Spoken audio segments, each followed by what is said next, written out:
Right, so I would like to run through some of the Web Gui features that we have for Bob, the Universal Object Tracker.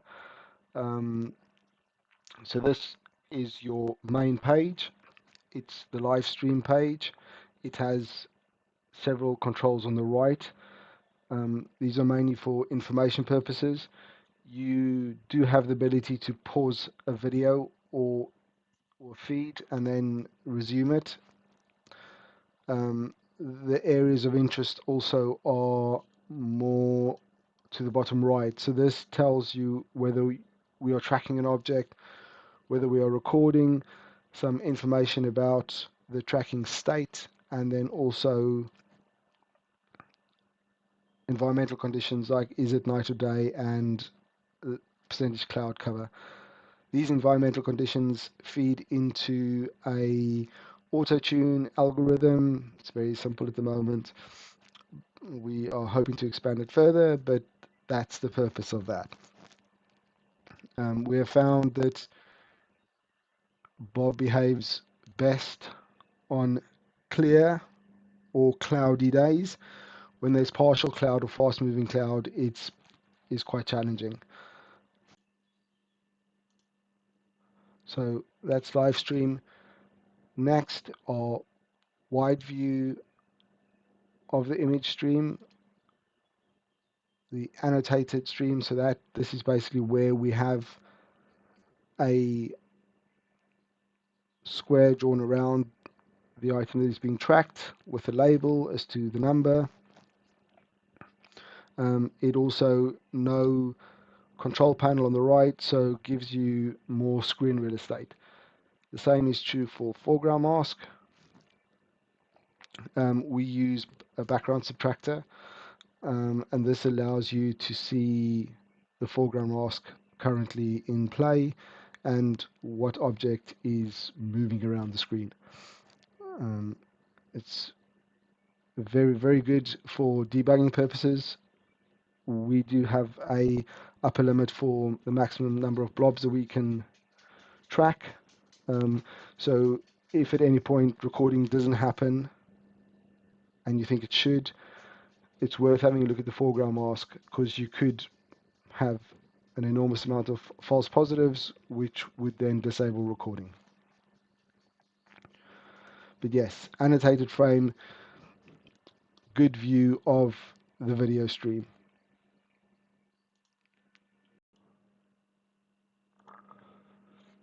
Okay, masks. So we support two different types of masks. One is a privacy mask, second is a detection mask. A privacy mask is you are masking out an area that you do not want visible in the video. A detection mask is you are basically masking an area that you want to detect in. So they behave slightly differently. I am going to run through creating both a privacy and a detection mask. Privacy masks are visible on all video streams and recordings. Detection masks, not so much. They are purely there for reducing the frame size or detection area of the frame. So they are not visible in recordings, etc. Okay, so privacy mask. So say we wanted to mask out a door on the right, so we would enable our mask control, create our mask, and if we wanted to, we could create the second one as well,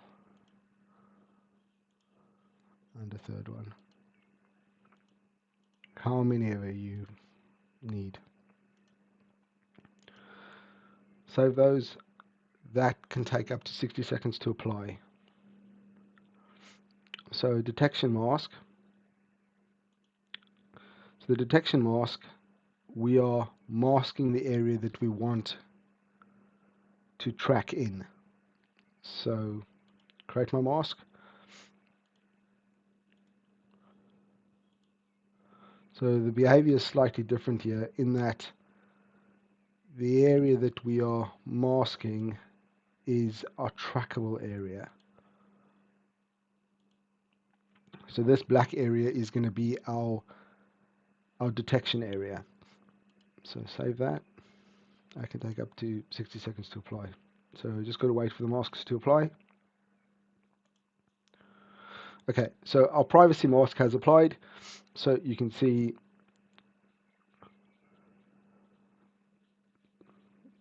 there the masks are, and this will propagate through to videos being recorded. The detection mask is not visible in here.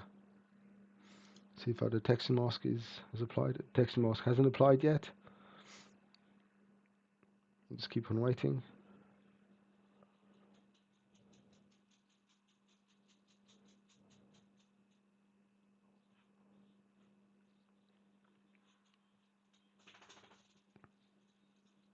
Okay, so detection mask is now applied. The area inside the mask is now our detection area. So our little blob is moving. It's no longer in our mask area, so it will not be detected. Okay, so our blob has now entered our detection area. It's being tracked.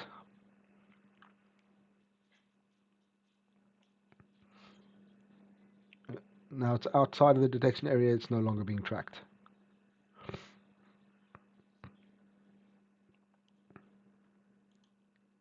Okay, so if you wanted to remove the masks, all you do is you just click the delete button. That will delete the detection mask, and that will delete the privacy mask. It can take up to 60 seconds to apply.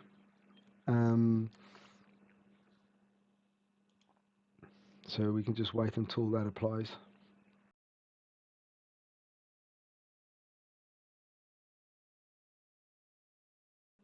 Okay, so masks have now applied. We have full visibility of the frame. I guess you can see we are currently tracking a plane and our little blob that's moving around. That's pretty much masks.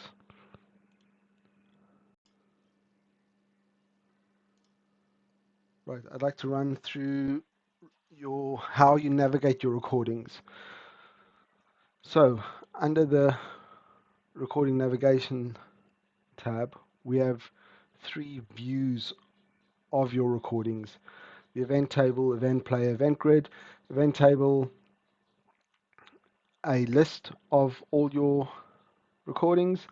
You are able to sort using the header. So if you're looking for something that has generated a lot of tracks, you can do so, click on it, and then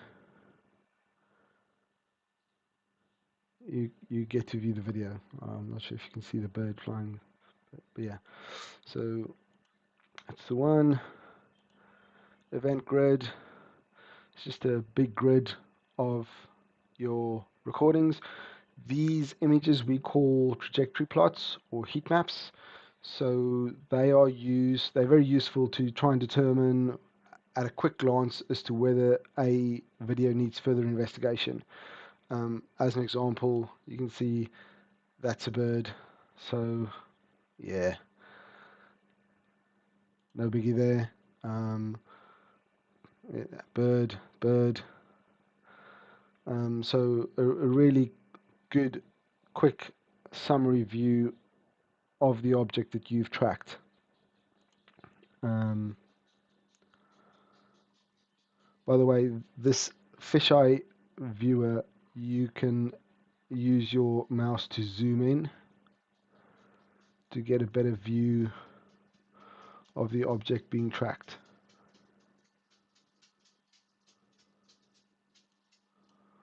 Okay. Event player, again,